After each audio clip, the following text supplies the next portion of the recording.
evening, TradeFlare family. Welcome to the nightly breakdown, where we break down what happened today in the stock market, as well as give you an idea of what we're looking at into tomorrow. So let's go over a few key points. One of the key points that I'm looking at is the volatility that has crept into the market. Notice the VIX gapped up today, and we're also noticing wider ranges with more volume. Volatility doesn't necessarily mean action to the downside, but it is easier to create a more volatile move because it's easier to panic sell than it is to buy a new asset. That's why we see the VIX start to pop when we see big sell-offs start to occur. Keep in mind these wider ranges, and it's honestly a better time to be intraday trading than swing trading at the moment. The next key point is quantitative easing, or you might hear it in the news as a temper tantrum, or the Fed easing their asset purchases. What this means is the Fed stops buying the long end of the bonds. This could cause TLT's price to go down. We got the January puts and called it out in our Discord, and some premium is already starting to show. The next key point is tech. Make sure you're watching tech and how they're moving. Tech is really what is holding up and what gave the S&P the run that they needed today. Tech has a lot of weight, the first most weight out of any sector, so watch tech.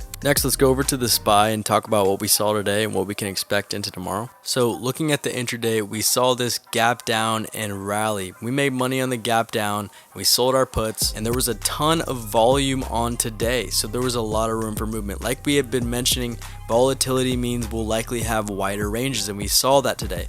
We saw us go down and test 405.36, and we actually went back and tested that old support that we had broken at 410.50. Notice how we closed a little bit above that mark, and we are kind of holding a little bit at 411.10. And this is volatility. This doesn't really tell us a lot about where we're going tomorrow. So I'm looking at trading intraday levels tomorrow, trading the overnight high, trading the overnight low, trading the VWAP. Tomorrow I'm looking at the area of value as a gauge for where we're going in the morning. If we break below 409 in the morning, I'm looking for a quick flush down to 405.36, yesterday's low.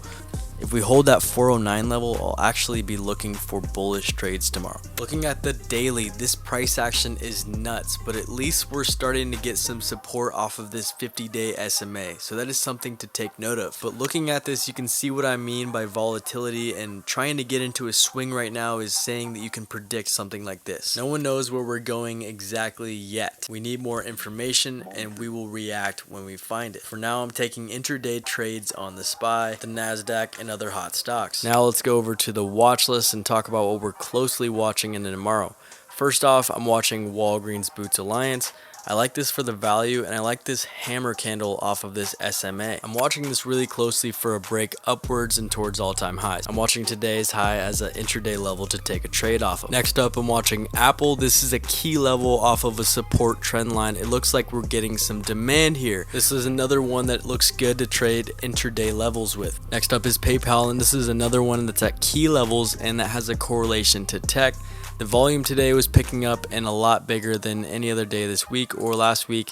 So watching this from the bottom, seeing some demand, just like the rest of these, they all have a lot of room underneath and a lot of space to fill. These are very key levels because there's poor structure underneath, and we could see some more selling off if we break through more levels. I'm going to be using 246.34 as a breakout level. There's also going to be support at 234.45. Next up is Airbnb, and they closed green, big green today, closing up around 2.5%. It looks like we're finding a bottom around 130. Watch for the break to the upside. We are at support levels, we are at lows, so watch out. Next, over to the back burner, and first off on the back burner we've got Enphase Energy, and they were up over 6.5% today.